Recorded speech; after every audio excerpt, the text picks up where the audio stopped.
So today we're going to talk about how we monitor the health of SSDs, and we've began to use a technology that's been brought over from the hard drive world, a technology called SMART, which stands for Self-Monitoring Analysis and Reporting Technology. Yep.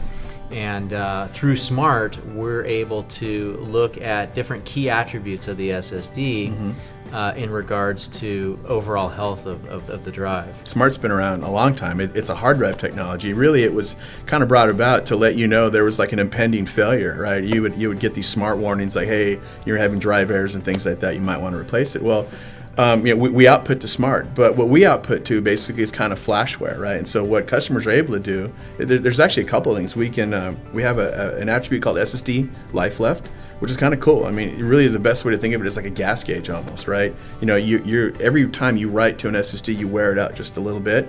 You know, think of it as just using up a little bit of gas. It starts at 100 and will dwindle all the way down to 0. It's going to take you many years to do that, but it's a way to kind of monitor the life of the SSD and the health of the SSD.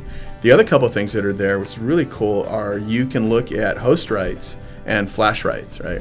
And so you can really kind of determine your own WAF. And you know, we talked about WAF and TBW and how it really is dependent on your own workload, right? The WAF that I have might be different than the WAF that you have, right? Whether I play games, whether you're a Photoshop guy, any of that's all going to make a difference. So with those features, you can actually take a look and see how many writes the host is saying that it's doing versus how many flash writes, how many writes our SSD is actually doing in that case. And so it'll give you a good gauge as to kind of what to expect and how long your SSD will last. Cool. So we actually provide a software tool to look at this. Yeah, it's our Toolbox. Yeah, exactly, right. And so it's our Kingston Toolbox. You can use it on all of our SSDs, get it off of our website, and it's really easy to run. There's actually some nice features to that. You know, we've got a new version.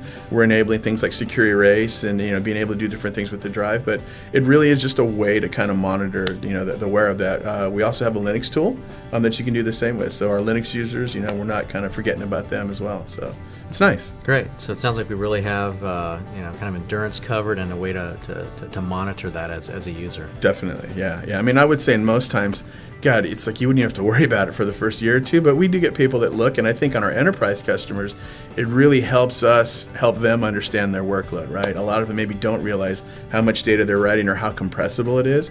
So with our enterprise drives, like the E100 and ones like that, we output, we have some special enterprise attributes that we'll output to, and it helps them track that wear, right? What can they expect, right? We'll ask them to run it for a month, take a look at that workload, and that'll give you an idea of whether you've got the right product or not. So great. Yeah. Sounds like great tools. Yeah, it is nice.